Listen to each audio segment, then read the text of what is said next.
The afternoon sun was pouring through the blinds in soft golden stripes, lighting up the living room in a warm glow.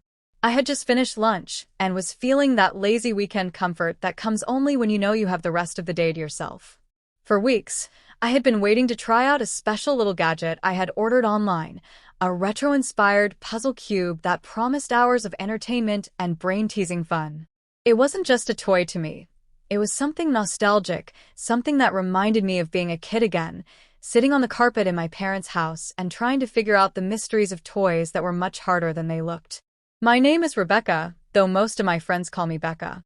I'm 35, living in Ohio, and I've always been a little bit of a collector. While some people my age obsess over expensive handbags or the newest phone, I find joy in quirky things, puzzle boxes, old toys, even gadgets that make no sense to anyone but me. It might sound childish, but honestly, it's my little way of escaping from the stress of adult life. Bills, work, responsibilities, they all fade when I sit with something as simple as a puzzle cube in my hands. That Saturday, I was on the couch, twisting and turning my new toy, feeling completely absorbed. The television was on in the background, though I wasn't watching it. I had this determination to solve the cube, no matter how long it took. I could feel my excitement building as I got closer and closer to unlocking one of its hidden tricks. My tongue was pressed to the corner of my mouth, my brows furrowed, my hands working carefully. It was quiet, peaceful, perfect, until suddenly the front door creaked open. "Becca," a familiar voice called out. I jumped, nearly dropping the cube. My heart raced, and I turned to see my nephew, Tyler, standing in the doorway. He's 14, tall for his age, with a mop of messy brown hair and a grin that usually means he's up to something. He had let himself in, something he often did when visiting, because he knew I didn't mind.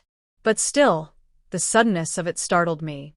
"Tyler, you scared me," I said, clutching the cube against my chest like it was something secret. He laughed. "What are you doing? You look guilty, like I just caught you stealing cookies." I rolled my eyes, trying to calm my racing heart. I wasn't guilty of anything. I was just playing with this. I held up the cube, twisting it once to show him. He raised an eyebrow. "That's what you were so intense about? A toy?" "Yes, a toy," I said with mock seriousness. "And not just any toy. It's a puzzle cube. This is not for the faint of heart. It requires brains, patience, and a little bit of magic." He stepped inside and plopped onto the couch beside me. "You're so weird, Aunt Becca. But can I try?" For a moment, I hesitated. The cube was still new, still mine, and I wasn't ready to hand it over. But then I saw the genuine spark of interest in his eyes, the same curiosity I used to feel when I was younger. I sighed, smiling as I handed it to him. "All right, but be careful. Don't break it. This thing is special." Tyler examined the cube, turning it over in his hands, frowning as he tried to figure it out. "How does it even work?" "That's the trick," I said. "It doesn't give away its secrets easily. You have to pay attention to the small details. Every move matters." For the next half hour, we sat side by side, passing the cube back and forth, each trying to outsmart the puzzle. He would make a move, then hand it to me, and I'd try to build on it. Sometimes we laughed when we messed it up, other times we groaned in frustration when we thought we were close but weren't. Slowly, the atmosphere shifted from awkward surprise to a kind of teamwork I hadn't expected. "You know," I said, watching him concentrate, "when I was your age, I used to sit with your mom, my sister, and we'd play with toys like this for hours. She'd always give up, though. She hated puzzles." Tyler chuckled. "Yeah, Mom doesn't like games that make her think too hard." I laughed too, nodding. True. But I loved it. I think that's why I never outgrew it. It reminds me of being a kid again, when everything was simple. The cube clicked softly as he turned it, his face lighting up. Wait. I think I got something." Sure enough, one side of the puzzle lined up perfectly. Tyler let out a triumphant shout, pumping his fist into the air. "Yes. I'm a genius." I clapped my hands dramatically. "Congratulations, Mr. Genius. One side down, 5 more to go." He groaned. Ugh, this is impossible. But even as he said it, I could see the determination in his eyes. He wasn't about to give up, not now that he'd gotten a taste of success. The rest of the afternoon flew by like that. We solved, struggled, and laughed. At one point, he accused me of secretly knowing the solution and just letting him suffer, which made me laugh until my stomach hurt.